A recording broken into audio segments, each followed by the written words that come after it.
The two-time U.S. Open champ, the two-time British Open champ, and the world number 2 run onto a golf course. It's the U.S. Speedgolf Open, baby.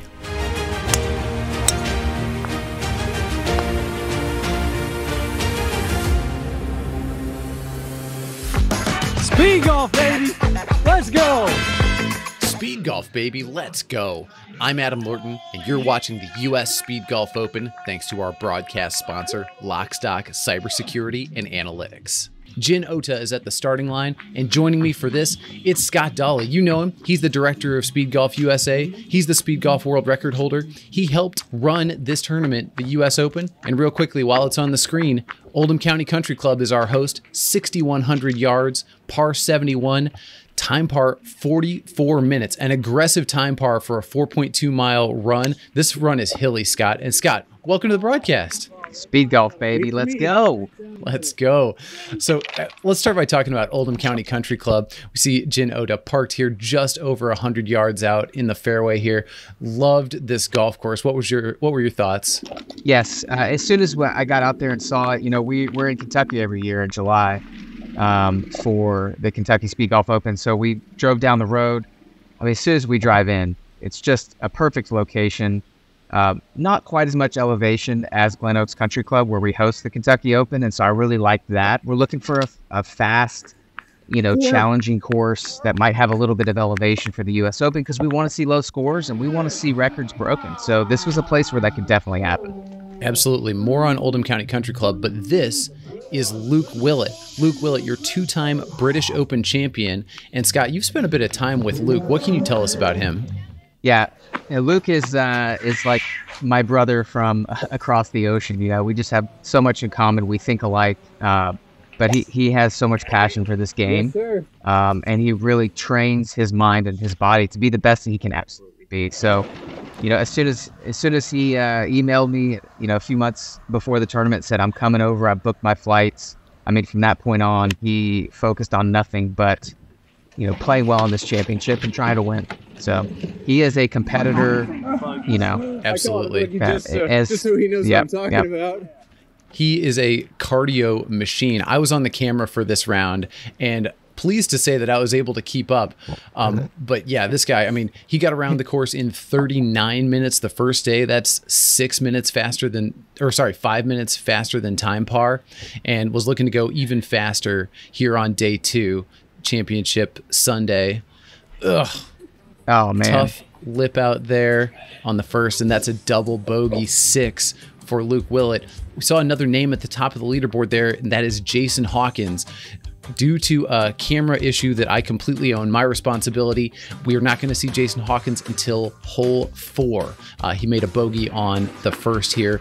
We're back to seeing Jin Ota. Now, I would say Ota-san is one of my highlights from the U.S. Open weekend. First of all, just getting to see him play the game, but also we had a nice international delegation of Ota and Joe Matsui and Tomomi Nishikawa from Japan. We had Luke from England. I mean, it was so cool to see this group of speed golfers congregate in Kentucky for this championship. Yep, that's right. I mean, we want to see good performances from Team USA, from people in our country, but at the same time, we want to attract that international competition. We did that last year with Rob Hogan coming into town in Springfield, and here now we had a great Japanese contingent. Great to see Luke over here. We want to keep that growing. We'd love to see people from Finland, and Sweden, and France, coming over next year for the U.S. Open, and we'll have more information on that later, Adam.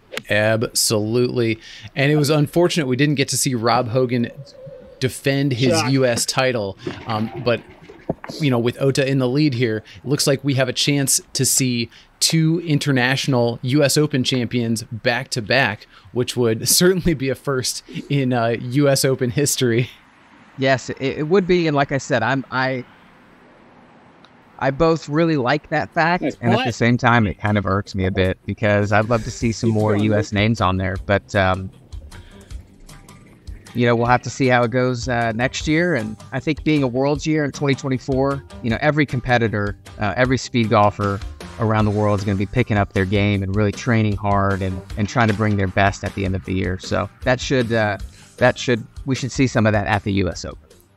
Well, so let's talk about Team USA. By the way, oh man, look at that ball cutting. I think he intended to play a cut there, Ota. And actually, let's pay attention here. Yep. He's found himself in the right trees. I actually played from this spot as well.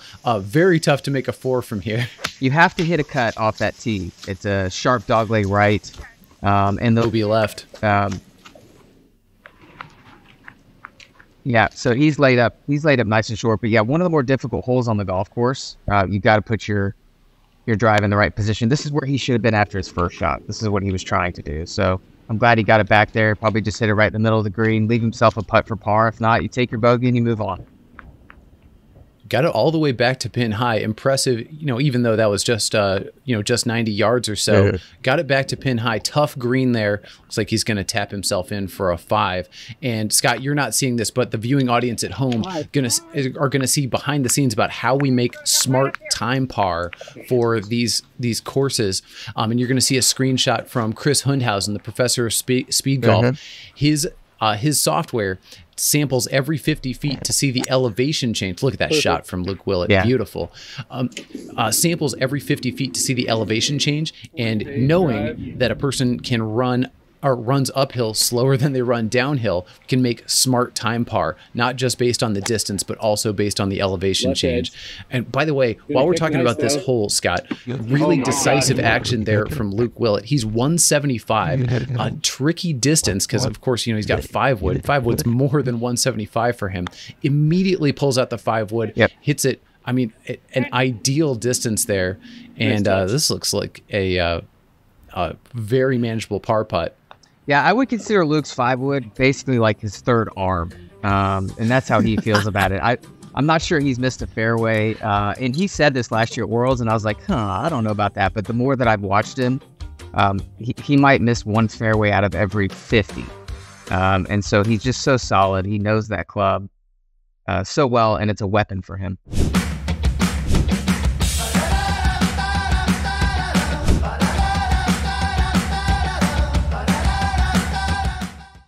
U.S. Speedgolf Open, Oldham County Country Club. Thanks to our sponsor, Lockstock Cybersecurity and Analytics. You're going to see more on them in a minute.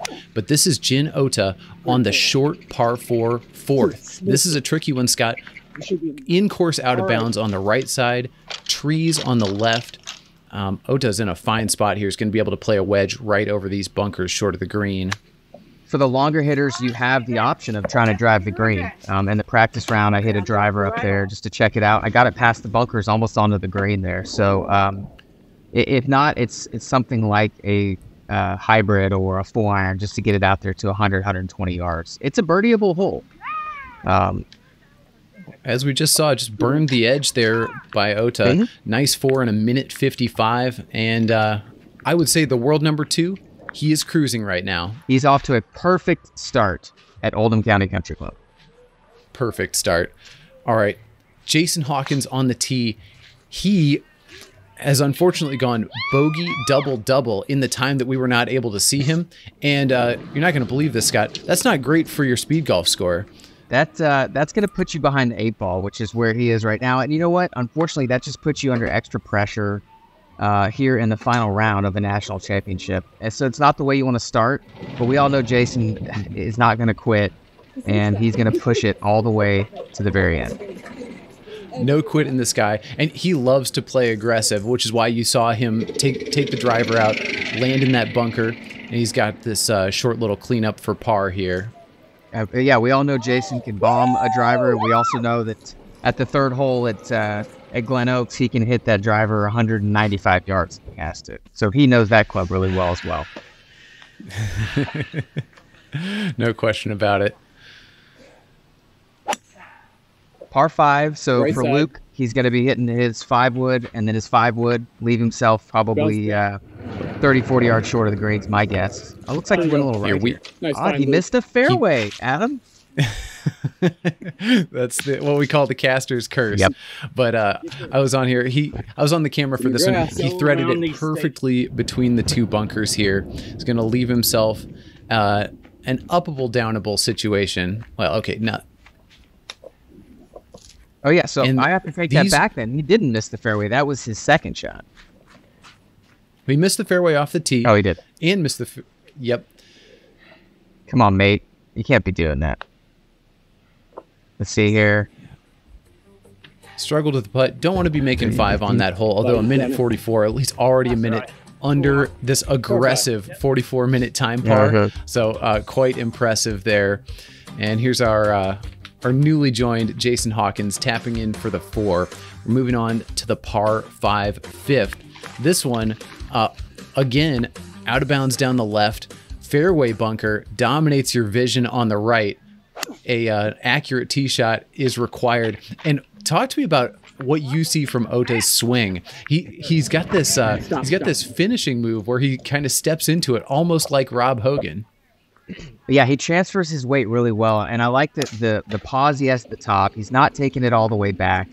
When you're playing speed golf and your heart rate's super elevated, it becomes harder and harder to make a big shoulder turn. That's one thing you really have to focus on, and I think he does that really well. So what you end up doing in speed golf, instead of going for that big full swing that you might take in a typical round of golf, you end up needing to take something a little bit shorter. But then you end up taking, let's say one extra club, a 7-iron, 7-8-iron, and what you find is you become a little bit more accurate. It's just so fascinating. But Jin Ota, certainly his golf swing is something to admire and even emulate. 5. No doubt about it. You don't find many speed golfers who weigh less than I do, and you find very few who weigh less than I do and hit the ball farther than I do. And Ota checks both of those boxes comfortably. Yeah, he's found a way to use his entire body and every ounce that he has to push that ball out there. Right. Lots of power and lots of control. Yep. You saw him easy 3-putt there for eagle. Wow, what a shot. Jason Hawkins there, driver off the deck, going to bomb it down. Expecting to be close to pin high. Yeah, this is the first par 5 of the round. On the wrong side of the green, I would say. He's right of the green, which wasn't necessarily short-sided. This is a big green. There's probably very big. Yeah, 4 or 5 different greens just on this green. But I think he was probably fine with where he left himself after 2. Now look at him. He's got a birdie putt here, doesn't he? Does have a birdie putt. Oh. And it was 1 revolution from going in the hole. Disappointing for the Hawk. 2 minutes and 41 seconds. All these guys playing so efficiently.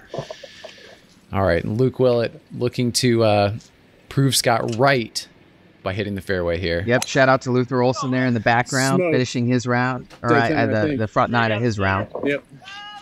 Oh, let's play that Luther Olson clip. In his first round, Nick Gooden was taking practice shots on the range and managed to almost make an accidental hole-in-one on the 3rd when he hit a 2-iron. By the way, not allowed. You're not supposed to do that. Well, yeah, and for the viewers, the driving range is about a 7-iron, is as much as you can hit, maybe even an 8-iron, so 160 yards. Yep, so that's right. Eagle look from Luke Willett. Wow, nicely played. What a lag putt. Oh, no. Don't do that. Yeah. Got to take advantage of those. Not so many chances to make birdie out here, but especially on the par 5s. Come on. I'm sure he did. Yeah, come on. That's his signature, gosh darn it. Well, 15 seconds gained on Ota and Hawkins, but he would like to have gained a minute 15 on those guys. Here we are on the par 4 6th, 361. This was a very tough tee shot. Big tree up the right side. Again, you have to cut it. Not my favorite shot shape. Yeah, out here you find the dog legs are in a place where you got to play the angles right. It's not necessarily just step up there and hit it. You gotta think about it a little bit. But his miss was just fine. The fairway canters to the left, so not surprised he was over there in the rough. He probably hit the fairway and it rolled over there.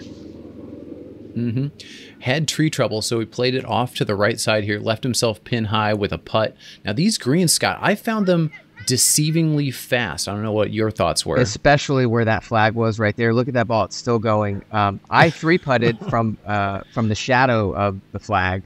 I 3-putted, and I saw, I believe, another player later on do the same thing. So this was a very difficult. Look at how slow that was up that hill. You can hardly tell if the ball wasn't there. You wouldn't be able to tell. But That's it. 5. A bogey on that hole, no surprise. He's not probably losing ground at all. No, competent 5 there from Jin Ota. Right. I have a question for you, Scott, about the 2022 U.S. Open. This might be a little bit uncomfortable, but this is not too soon. It's a full year ago. Did Rob Hogan win that event, or did you and Nick Gooden lose that event? Rob played really good. I would say I can only speak to myself being 400 through 3 holes and shooting 1 over. That and all I needed to do was shoot, 1 under. I feel like I lost that event.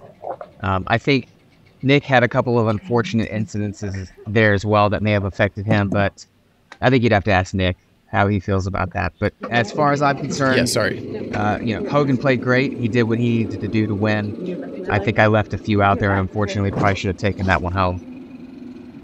Yeah, not asking you to put words in Nick's mouth by any stretch, but just trying to point out, Rob, absolutely. I mean, he closed hard, which is what you have to do in an event like this. And yeah, both you and Nick had some bogeys on that very gettable Horton Smith course that I think if you played it 10 times, it might have gone very differently. All right, speaking of competent 5s, a competent 5, a full second faster than Ota-san there for Jason Hawkins. Yeah, you got Luke Willett on the tee. Every second counts. Does. Ace taking a good rip at it. The left. Mighty rip there. Finds himself in the left rough. Slightly less favorable angle than Jin Ota had. I think he's going to play this low. Oh, would you look right at around that? It. Very nice, Luke.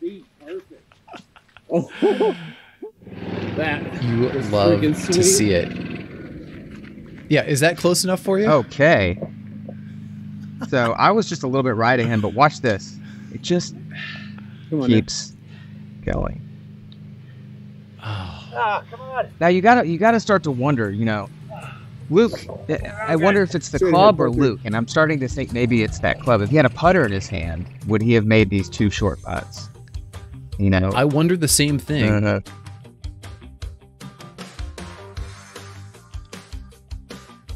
My name is Richard Connor, and I serve as the president at Lockstock Cybersecurity and Analytics. Consider this.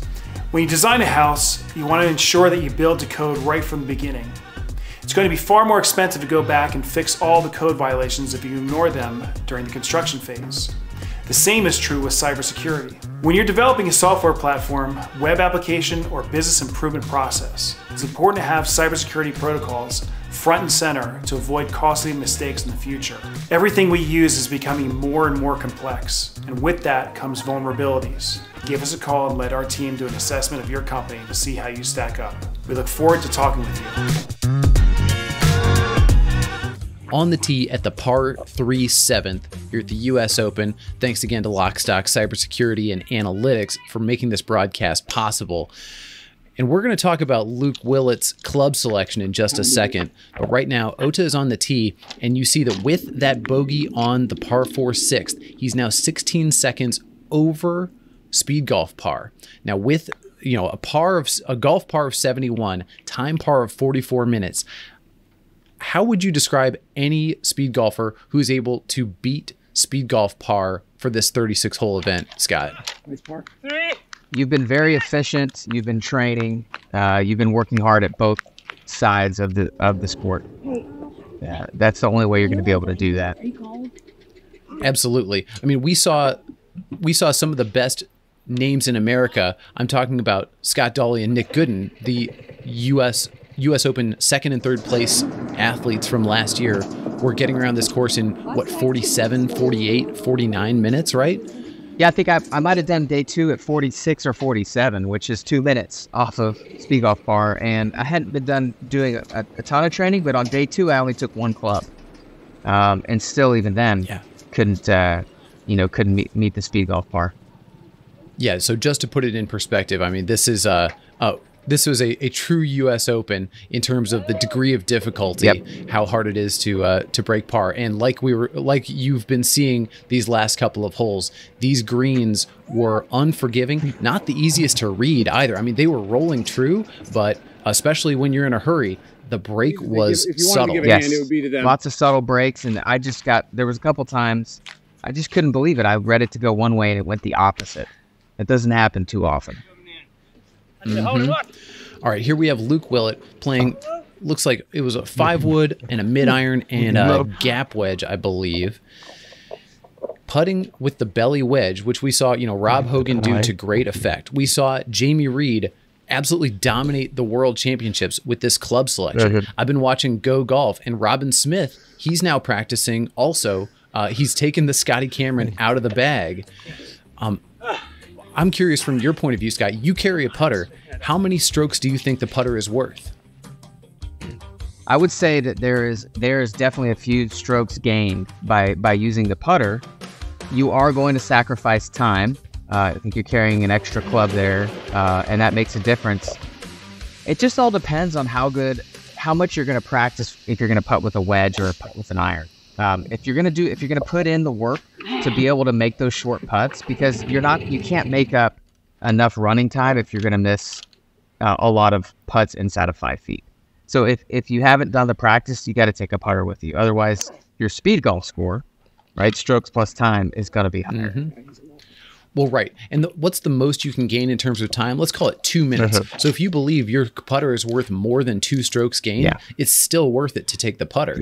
And by the way, it's way more satisfying to make putts than to miss putts. And I'll say from my point of view, it's actually the lag putting that I think is even more effective than the short putting. Inside 10 feet, I'm a little better with a real putter, but when I'm in the 30-foot range, that's when the putter I feel like is really valuable because let's go. Huge putt from Jin Ota to make a 4 on this 8th hole, most difficult on the course, 420-ish, 430-yard par 4. His heart rate just went up a little bit higher, his adrenaline went up, and he's ready to move it to the back 9 here after the 9th hole and close the deal out. He's got a 7-shot lead right now over Jason and 10 over Luke in 3rd place, so he's probably feeling really good. Absolutely. And I'll bet you with that, we will see him under speed golf par to begin hole 9. All right, Jason Hawkins, driver, I'll bet you.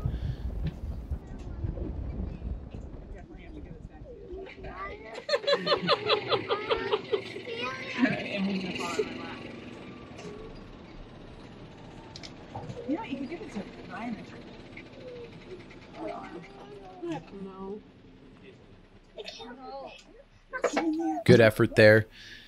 Gonna have to make a little uphill. All right.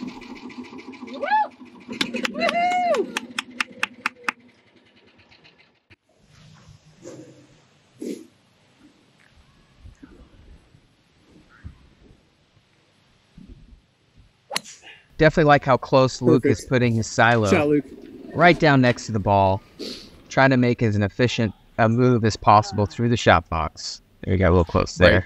Cost him 1 second there, right. But I agree with you. And by the way, shot box hole coming up on hole 9. We'll be doing some shot box analysis. I'll be very curious to hear Scott Dawley's professional analysis of these athletes' shot box times. I'm rather proud of my 8-second, average shot box time. Would be nice to get somewhere around 7 or 6. I think Rob Hogan's probably around the 4 to 5 range. And that just takes work, practicing over and over, stepping up to a ball, taking one look, and then pulling the trigger. It's not the easiest thing to do, so it takes some good practice. Well, and Rob's in that unconscious competence stage of mastery there. Absolutely. Yep. Yeah, he's in another dimension. Another dimension of focus, most importantly. All right, and here is your par putt from Jin Ota, making a clutch 4 on that difficult par 4 8th shot box hole. Starts right now, and Chris, who's on the camera for this, he had already played 18 holes of speed golf, got lightheaded for a minute, so had to drop the camera. 9.5 seconds. I almost fainted. Including teeing up the ball there. 9.5 with a tee, very fast. Anything under 10 off the tee box, if you're hitting driver, you're teeing it up, is impressive. Yep. Little 9.0. And you see no motion wasted from Ota, but also extremely crisply executed golf shots. Yeah, the way he walks into each of those shots is just the way you want to do it.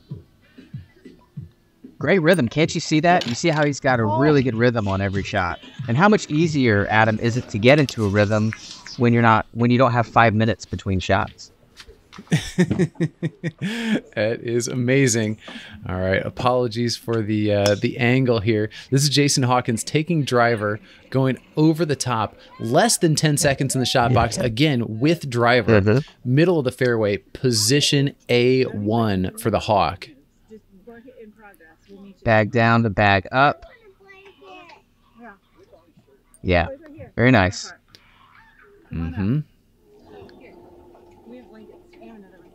We chose hole 9 for the shot box analysis because all 3 golfers played this hole really similarly. Yeah, and you'll notice about 10 yards before they get to each ball, they slow down and they walk into the shot. I do that, and now it's great seeing Jin and Hawk do that as well, and Luke, the same thing. So that seems to be an unconscious thing that athletes do, right? It's not something that I think about. It's probably not something they think about, but just taking that slow walk into the shot and getting ready to swing is very important. Absolutely. Even Hogan and Jamie Reed slow down a little bit, although they slow down less, I would say, than these athletes do. Yep.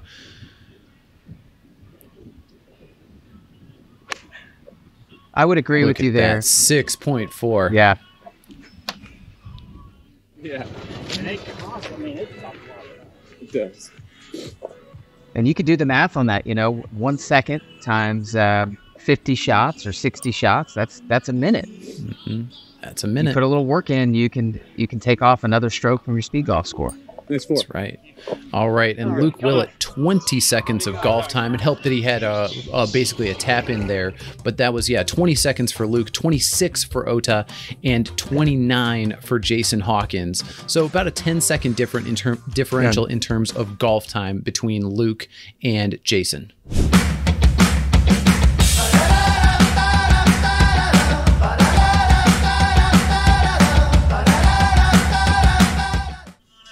On the 10th tee, you can hear the DJ. What was his name? Jin Ota making a turn. Oh man, we're at an LIV event here. Can you hear it? We're at a live event. It's DJ Troy. He's making it a party. And here's Ota. We've got his third shot, his approach into the par 5 10th here. Looking to get it up and down for a birdie. If I could bring DJ Troy to all of our events, I would. Isn't that great? Go to the other side. You listening, Rich? Let's make it happen. Okay, so Jin's got a birdie putt here. Look at this. Going to break a little right. Slid it just by, but hey, good par. Severe uphill. I don't know if we've seen it yet. But severe upslope off the tee, which then, once you get to the top of the hill, it's a severe downslope down to the green. Yeah, the footage not doing it justice here. Jason Hawkins still on the upslope. This is his second shot on the par 5 10th. He's got iron in hand. It's going to be 5 iron for the Hawk, almost assuredly. And you should expect him to be in about the same spot as Ota-san. Yeah, looks like left of the green. Got a couple fans out there with him. Yes. Hawk was riding with an entourage. Future speed golfers. Yes, sir. All right. Did not have the best angle there. Managed to miss it just left. Oh, really nicely played. And that is going to be a par putt. And Scott, we've waited long enough. It's time to talk about. There was this event that just got announced, par for Jason Hawkins in 256. There's something coming up in 2024. Would you care to tease it for us? Oh, yeah, absolutely, man. The greatest speed golf event to ever happen is happening in 2024 in November 13th through 15th. The Speed Golf World Championships and the Team World Cup are happening now for the first time off of United States shores. It's going to be in Japan, and it's really, really exciting. It's going to be a limited field event. And I look forward to Speedgolf Japan hosting an incredible World Championships. Yeah, so talk about that a little bit more, Scott. What did it take from you specifically to get this 2024 Speedgolf World Championships off the ground? Well, it didn't take much. It's been in the works for many years because we had the first ISGA Speedgolf World Championships in 2018 in New York. And we were expected to do it in Japan in 2020. Of course, COVID hit, so we had to postpone it. And then in 2022, we still had some lingering COVID issues, and so we decided to do it one more year in the United States. So Speedgolf Japan has just been so excited and really couldn't wait to have the championship. So it's been on their mind. It's been kind of in their planning deck for a while. So I know they're very excited to be hosting it, and I look forward to going there as a competitor. And there's a tournament that happens, there's a championship tournament that happens, but there's also a broader event where other things are happening outside of that. So I'll be involved in some of that stuff on the event side, but as far as the tournament, they're going to be managing and running that. Sounds nice. All right, so there are a few names we should know. Jamie Reed, defending world champion. Mikko Rantanen, 2018 world champion. Jin Ota, world number 2 and world championships runner-up in 2022.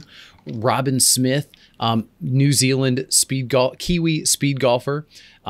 Who are some other names who you're expecting to see on that leaderboard in 1 year's time? Well, we've got a few guys from Speedgolf Taranaki that are regularly shooting under par for 9 holes and doing it in just ridiculous times. So I'm not up to speed on all of their names yet, but I'm gonna have to do that pretty quickly because I got a feeling that Team New Zealand could take the world by storm. So at the World Championships, so certainly what's going on in New Zealand with speed golf is another mini revolution happening. I love to see it. You've got Luke. I'd say it'd be interesting, Adam, to see if we're gonna have anyone else other than Rob Hogan from Ireland. I don't know. I got a feeling there might be this year, but I think that would be interesting. We've got we have a couple players. Well, yeah, and so go ahead. Well, to continue on that thought about Speed Golf New Zealand, there are 1, 2, 3, 4, 5 Taranaki speed golfers who have plus speed golf handicaps. Of course, Robin Smith, who we mentioned, but Bernie Smith, Jordan Anderson, and Brad Hayward all have plus handicaps, plus speed golf handicaps, to say nothing of defending world champ Jamie Reed. So yeah, a formidable crew there from New Zealand. I wonder if they could take 3 of the top 5 spots. It's quite possible.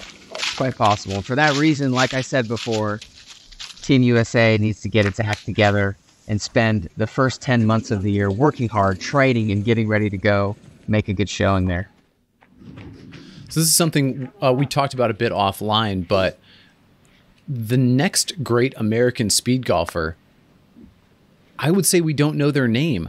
I mean, of course, there are the names that we've known for years. Okay. Scott Dawley, Jason Hawkins, Wes Cup.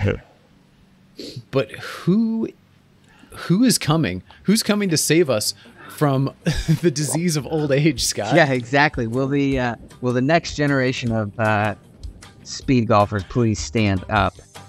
How old is Knox Hawkins going to be next year? Yeah. We don't want to wait that long, although he's going to be a fantastic player. And of course, I got a couple kids that are pretty excited about it. But, we don't know that yet. And I hope in 2024 we find that out. I know there's more people than ever following us on social media. There's more people than ever that are, getting our newsletter.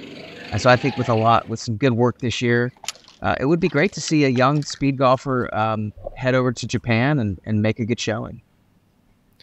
Speed Golf Baby videos were viewed over 14,000 times in the last 28 days. So yes, the momentum is increasing, but we got to talk about this 12th hole, Scott. This I found to be very challenging. Also made my my hole of the tournament was making a birdie on this in the first round. But this one, if you take a long club off the tee, then you're risking the water at the bottom of the hill, and you're hitting uphill into this green. How do you think about approaching this golf hole? I hit 6-iron off the tee, and I didn't even need to hit. It was a punch 6-iron because the landing zone is just a downslope that leads you right to the water. So you can't hit a wood off of the tee. You got to hit something like a 6-iron or a 5-iron and just let it roll down there. And then, of course, you're on a downslope hitting into a green that's uphill. So you're right. Not an easy hole. I played further back and left myself where I was pretty much even in elevation with the green, and I had an uphill putt for birdie both times. Didn't make it like you did, so congratulations. Yeah, it was luck and skill. I went 7-iron, and it looks like Hawkins. Yeah, it looks like Hawkins is probably went 5-iron, 9-iron here. And he went to the right side around the water. Did you go left or right around this water? I went his side. I went right. I think that is the more efficient route. We know, or I've observed from Jason, that he runs more than anything to minimize climbing, which I think is an innovation we could all learn from. Actually, we should all be watching some Hawk film when we think about course management as we prepare for 2024 Worlds. But yes, thinking about how to minimize climbing and taking an unconventional route, even if it's a few extra yards, if you're climbing less, it's probably worth it for the body. And nice, easy 4 there in 1:56 pays off for the Hawk. It was a really good up and down, actually. That putt he had, we couldn't see it. It probably broke 6 inches. Shot. That is true. Yeah, it was a tough pin on a bit of a ridge. So Luke with a little hybrid out there, he rolled it down the hill just nice. That's the great thing about speed golf is you learn how to take a club and use it in 1,000 different ways.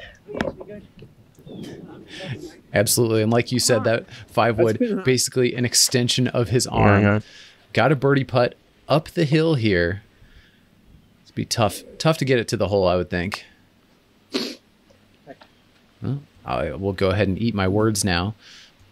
Adam, what do you think about this new putting style? People who are using the silo club carrier made by Rival and Rebel.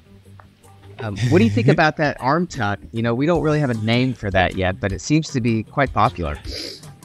Yeah, I've seen. So it's interesting because all the elite guys seem to tuck it in their left armpit, but and I actually tuck it in both armpits. I learned that from my buddy Jeff.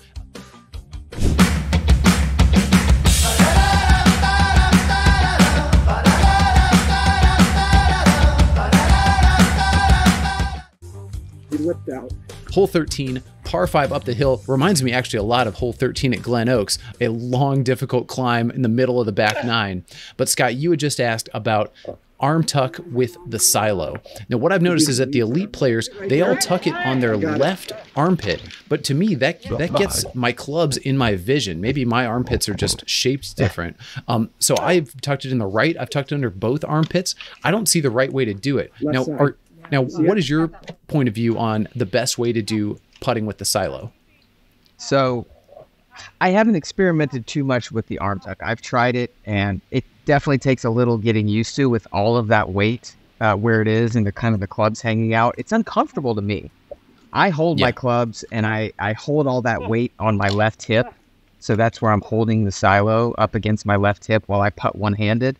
The reason that works for me is because I've been putting one-handed for years. And so I putt just as good one-handed as I do two-handed, maybe even better. Incredible. Wide. Well, and you're not the only one. I mean, Nick Gooden, an excellent one-handed putter. Wes Cup will even pull it out when he has to. Yeah, it's Rob Hogan innovation, Hogan-handed putting, which is putting with the clubs in your lead hand and then putting with your trail hand. There have been other players that putt with their lead hand and they hold their clubs in their trail hand. Jason Hawkins in a tricky spot here. Plays the driver, threaded it through the trees. Going to be looking to get it just over the crest of that hill. This was a very tough green, a shallow landing area, and easy to get it in the bunkers. if you get it in the wrong spot, easy to have the ball kick straight backward. What's up? I noticed that Ota played it really conservatively, landing it in the apron, which guaranteed himself not a short birdie putt, but guaranteed himself a birdie putt. Yeah, that's right. And when you're standing on that hill, you can't see all of that grass on the other side of the bunker. You get the sense that the bunker is right up against the fringe, and it's not. Mm-hmm. I hit into that thick rough as well and just barely bounced on.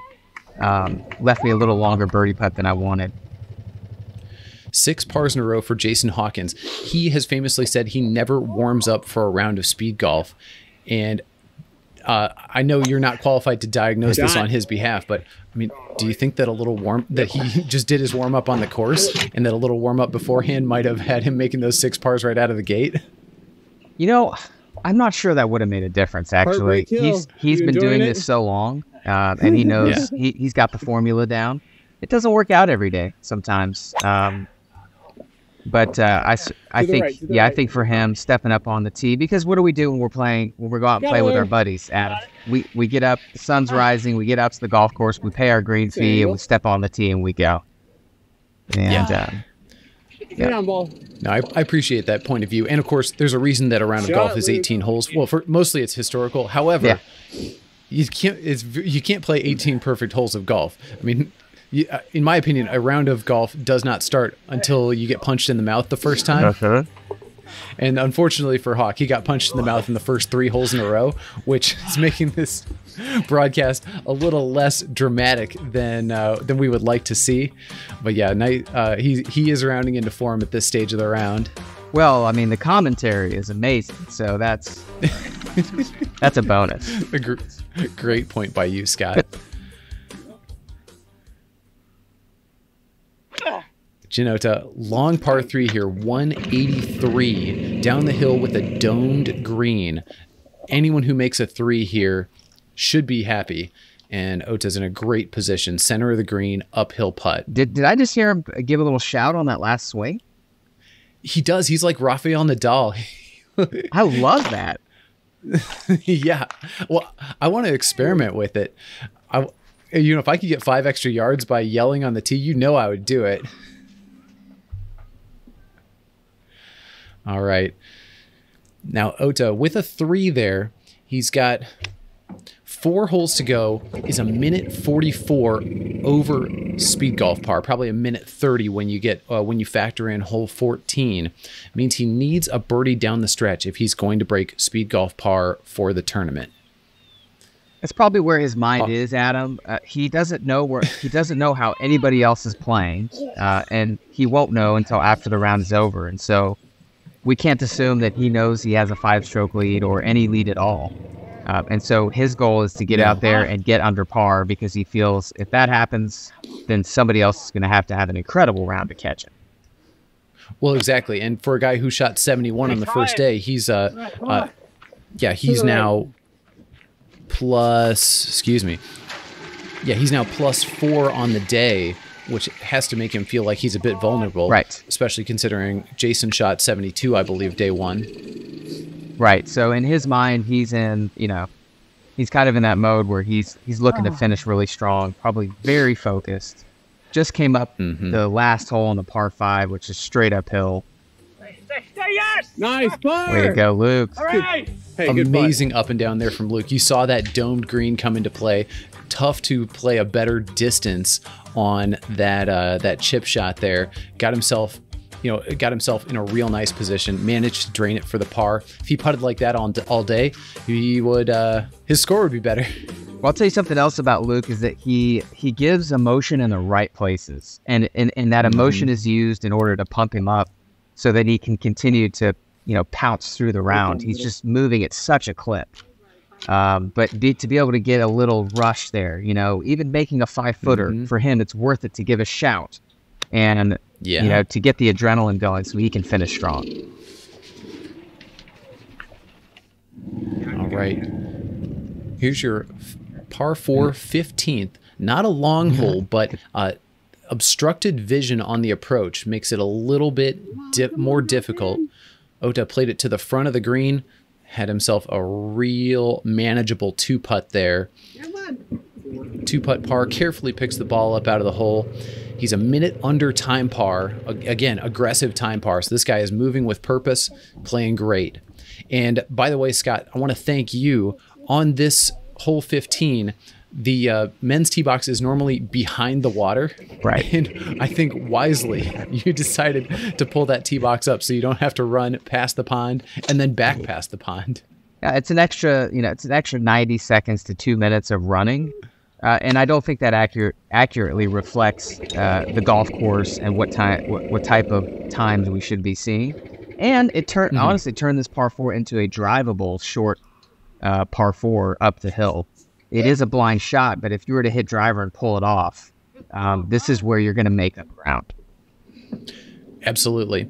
And the Speed Golf Par accounts for the shorter run. So it's not like the Speed Golf Par was inclusive of the back tee box there. All right. Came up a little short on the lag putt there for the Hawk. Caused him to miss the par putt. A blemish on the back nine. First one on the back nine. And here we have Luke Willett. Kind of interesting to see how difficult it is to be making birdies in this round. Very difficult to be making birdies. In my opinion, the greens were even tougher on Sunday than they were on Saturday. And really, what was the best score we saw on Sunday? It was also windier. Best score we saw on Sunday was Nick Gooden, who was climbing up the leaderboard, but had himself in too deep a hole to sniff this top three. Mm-hmm.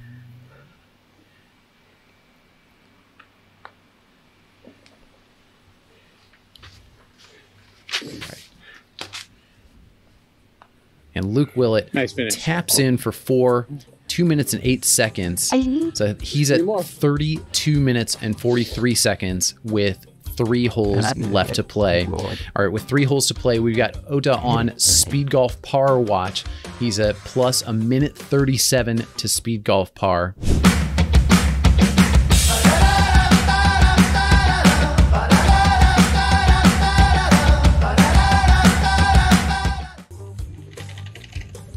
U.S. Speed Golf Open, 3 holes left to play. Jin Ota on the tee. This is a downhill par 4. It says 369 on the card. Plays a little shorter than that, although water comes into play in a tough domed green.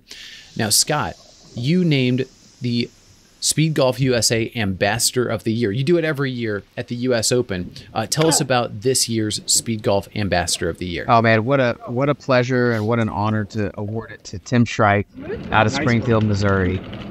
He plays in the senior division, and he has just been such a support for Speedgolf USA. For me personally, he is an ambassador of the game. He supports the Missouri Speedgolf Open every year. Participates. He came to almost every tournament on the tour this year. He comes to every single one that he can. And for me, like I said, huge honor to have him as our 2023 Speedgolf USA Ambassador of the Year. Yo, big fans of Tim Shrike here at Speed Golf, baby. He allowed me to stay in his home when I played in the U.S. Open a year ago, and Missouri Ozarks Community Health, which he's about to retire as CEO of. Missouri Ozarks Community Health has been a great sponsor and supporter of Speed Golf. So yeah, thanks to Tim. Lots of love. All right, and you saw Ota he chipped it over the back of the green and then almost chipped it in for 4. Hawk here in perfect position. With that driver, he actually put the water in play, but that left him a nice little wedge. Yeah, it really narrows in there, and that was a risk. But hey, we've got 3 holes to play.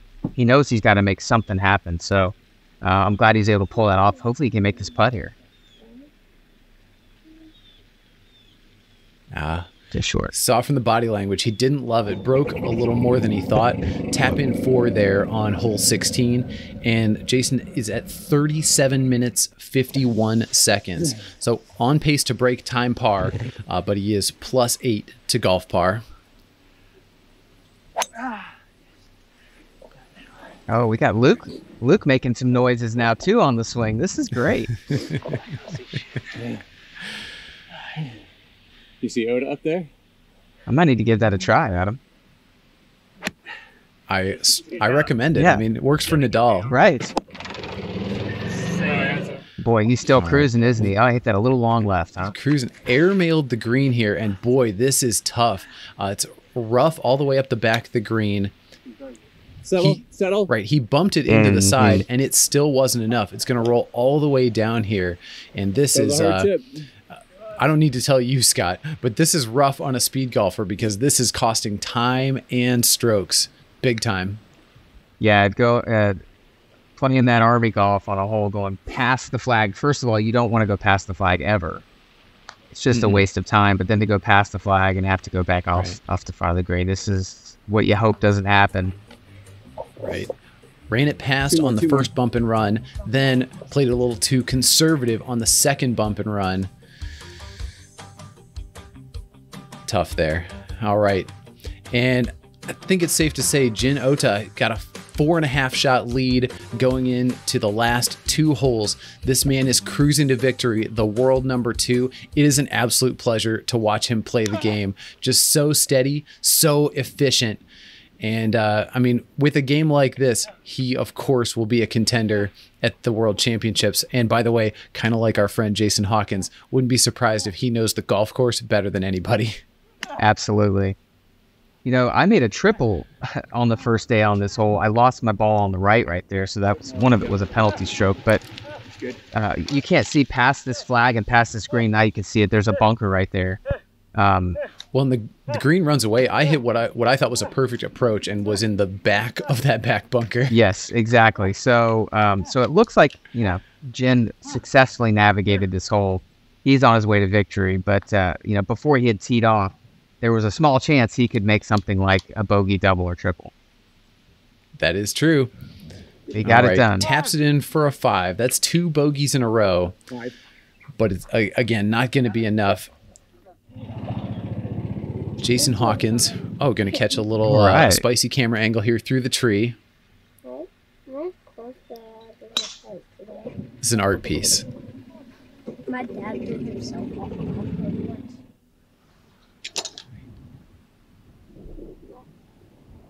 With the driver, has a pretty good look at the green here. By the way, Scott, did you see a couple people online this week posted side-by-sides of Augusta National 1952 versus 2022? Couldn't believe it. So surprised. 70 years apart. Oh, yeah. Right. I mean, you can see like the back property line, just a barbed wire fence in the back. Compare that to like the wall of azaleas today. And I suppose that was kind of the best the area had to offer, you know, back then.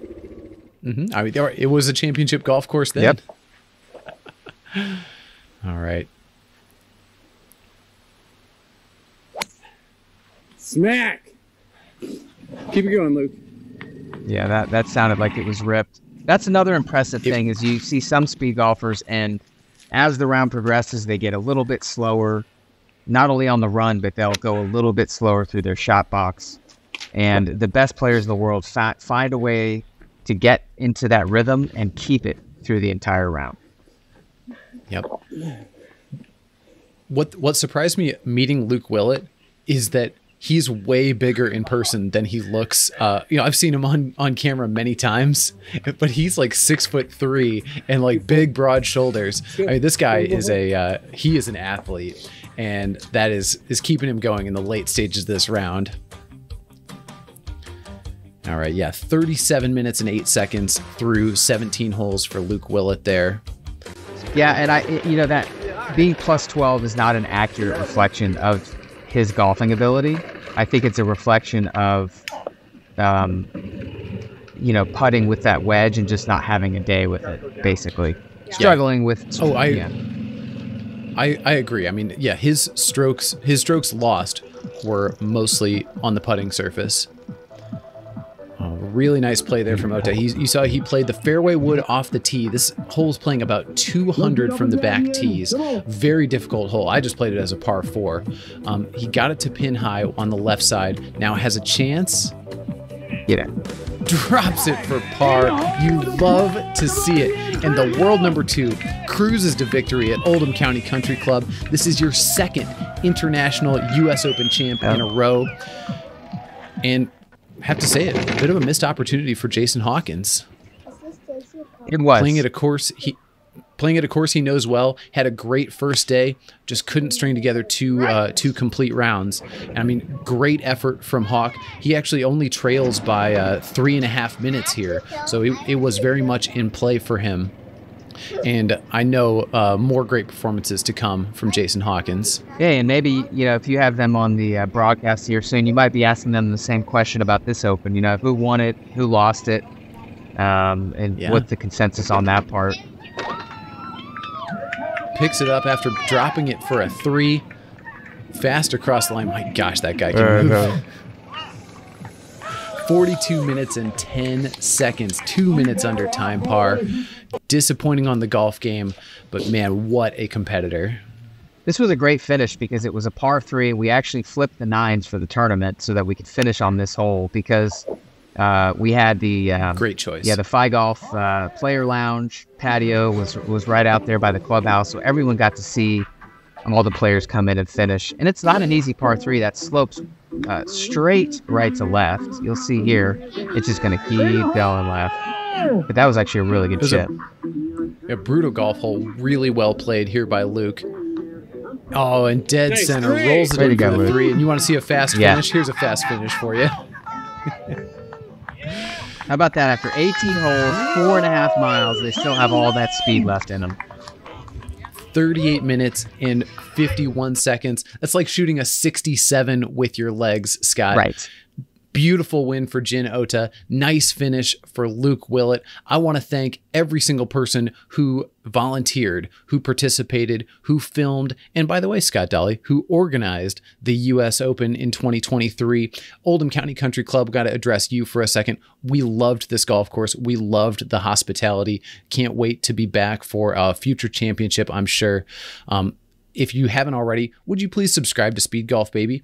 That way the algorithm will notify you when we publish a new video like this one.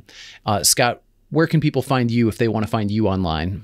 Oh, yeah. I'm on Instagram at @ScottDawleyGolf. You can follow me there. That's where I'm doing most of it. Also, want to follow Speedgolf USA at Speedgolf USA. And get ready as we drop more information about the 2024 U.S. Tour schedule, as well as more information about the 2024 ISGA Speedgolf World Championships and Team World Cup coming up November 13th through 15th in Japan. And is it safe to say that if a person is on the Speedgolf USA email list, then they would be notified of every event that we're going to be hosting over the coming year? Yeah, absolutely. We don't spam your inbox. We send a few emails out. Very respectful, but we give you all the information you need. So thanks for watching, Adam. Speedgolf, baby. Let's go. Speedgolf, baby. Let's go. Thanks, everybody. That's it for us today. Speedgolf, baby. Let's go.